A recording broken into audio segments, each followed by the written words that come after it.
Mr. Deputy Chairman, there is no dispute in regard to the question that the working journalists had been suffering for long and that they need legal protection in their profession. As they were suffering, government appointed the press commission, and as a result of the recommendations of the press commission, we are here discussing this bill today to safeguard their interest. Now, our aim is to protect them from their employers. This bill gives them protection under the Industrial Disputes Act. As the operation for so many years of this act was in the hands of the Labor Department or the Labor Ministry, that department and that ministry are fully aware how it should be operated, as there have been lot of difficulties and lot of differences of opinion between one court in one state and the other court in the other state in regard to one item and one interpretation. The interpretation is required to be incorporated in this bill as to what is meant by a workman. The Industrial Disputes Act has given the definition of the term workmen, but it has been interpreted by different courts in different states in different ways. Now again we are dealing with two parties and one party is the employer. In the definition of the employer also, we do not find if we can properly put the directors or the managers as the employers. Now, this bill has tried to exclude certain staff and certain people doing certain jobs. Sir, the intention of this measure is to safeguard the interests of the working journalists by bringing them under the purview of the Industrial Disputes Act, by which they will be provided with certain machinery where they can go for the redress of their grievances. Sir, we must make sure that working journalists may not be defined as employers instead of as workmen. If, as we say here, an employer is one who is employed in a managerial or administrative capacity, there is bound to be difficulty. I will cite an example. Now, a working journalist might get two typists in his office and supervisor acting on behalf of the manager also. Now he is performing two jobs. He himself is working and he is also performing the work entrusted to him by the manager or the managing director. If such a person has got any grievance, he goes to this machinery that is to be appointed under this bill and he is entitled to get relief. But as he is partially employed as manager, he may be denied that right. Therefore, I am afraid that whatever we may try to do, we must be very specific in this matter. I think we should say that the working journalist means a person whose principal avocation is that of a journalist, etc. And then they are also termed as workmen under the Industrial Disputes Act.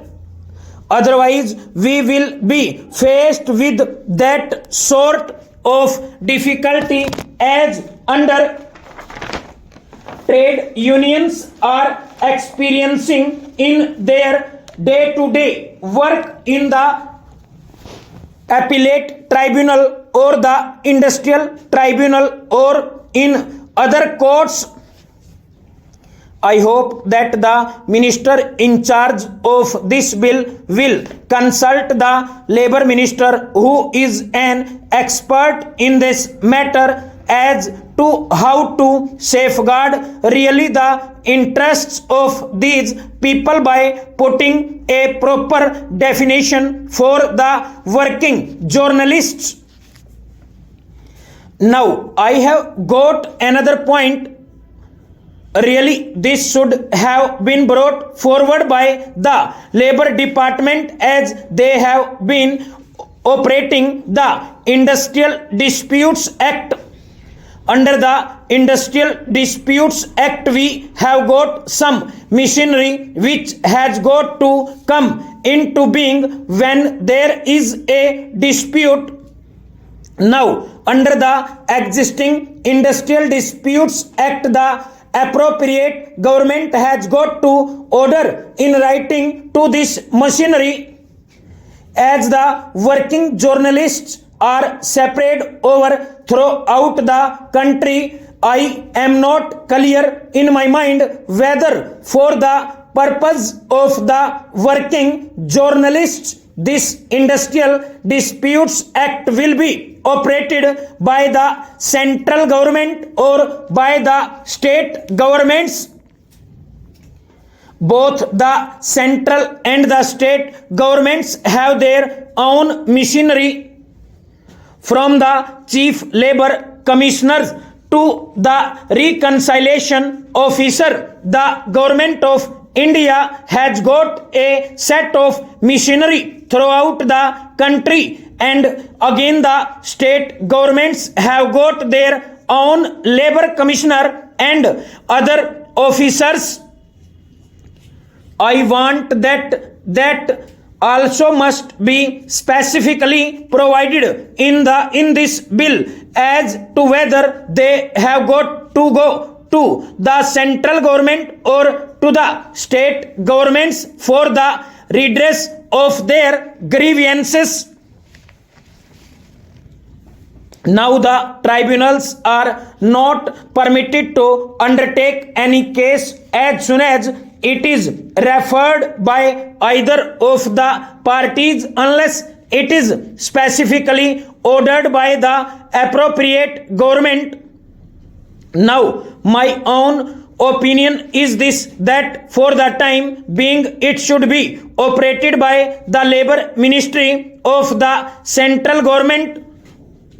Neither the Information and Broadcasting Ministry nor the state governments should operate this, because it is a new thing incorporated by the central government, and the government of India knows what for they are coming forward with this piece of legislation. I want that the Information Ministry should hand over this business to the Labor Ministry, which should operate this through its own machinery. Sir, anyone who knows anything of journalism in this country will welcome the protection that this bill gives to working journalists. There is no doubt that their present lot is a hard one, and that it is difficult sometimes even for the best of them to discharge their duties honestly. But the remarks made by my honorable friend make me anxious to understand the scope of the bill. My honorable friend spoke of the protection given to editors who expressed their views freely, even though they may be the proprietors of their papers. Sir, is it really the object of the bill to make the working journalist to decide the policy of the paper to which they are now attached?